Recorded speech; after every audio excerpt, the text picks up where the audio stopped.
দেশের বিভিন্ন অঞ্চলের ওপর দিয়ে আজ দুপুরের মধ্যে ঝড়ো হাওয়া, বৃষ্টি এবং বজ্রসহ বৃষ্টির সম্ভাবনার কথা জানিয়েছে আবহাওয়া অধিদপ্তর।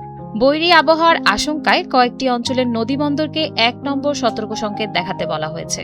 শনিবার ৩০ মে দেশের অভ্যন্তরীণ নদীবন্দর সমূহের জন্য দেয়া আবহাওয়ার পূর্বাভাসে এ তথ্য জানানো হয়। পূর্বাভাস অনুযায়ী আজ ভোর ৫টা ১৫ থেকে দুপুর ১টার মধ্যে দেশের উত্তর, উত্তর পূর্ব ও দক্ষিণাঞ্চলের কয়েকটি এলাকায় আবহাওয়ার আকস্মিক পরিবর্তন হতে পারে।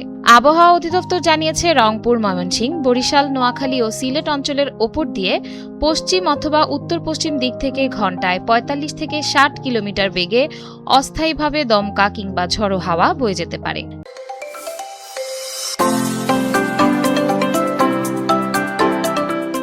একই সঙ্গে এসব এলাকায় বৃষ্টি অথবা বজ্রসহ বৃষ্টির সম্ভাবনা রয়েছে। বজ্রপাত ও ঝড়ো হওয়ার কারণে নদীপথে চলাচলকারী নৌযানগুলোর জন্য সাময়িক ঝুঁকিপূর্ণ পরিস্থিতি তৈরি হতে পারে বলে সতর্ক করেছে আবহাওয়া অধিদপ্তর।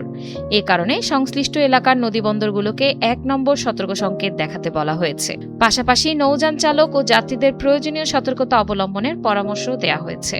এদিকে দেশের বিভিন্ন স্থানে গত কয়েকদিন ধরেই বিচ্ছিন্নভাবে বৃষ্টি ও বজ্রপাতের ঘটনা ঘটছে। মৌসুমী বায়ুর প্রভাবে আগামী দিনগুলোতেও কোথাও কোথাও বৃষ্টি এবং দমকা হওয়ার প্রবণতা অব্যাহত থাকতে পারে বলে ধারণা করা হচ্ছে। আবহাওয়া অধিদপ্তরের সর্বশেষ পূর্বাভাস অনুযায়ী পরিস্থিতির আরও অবনতি হলে পরবর্তী সময়ে নতুন সতর্কবার্তা বা সংকেত জারি করা হতে পারে।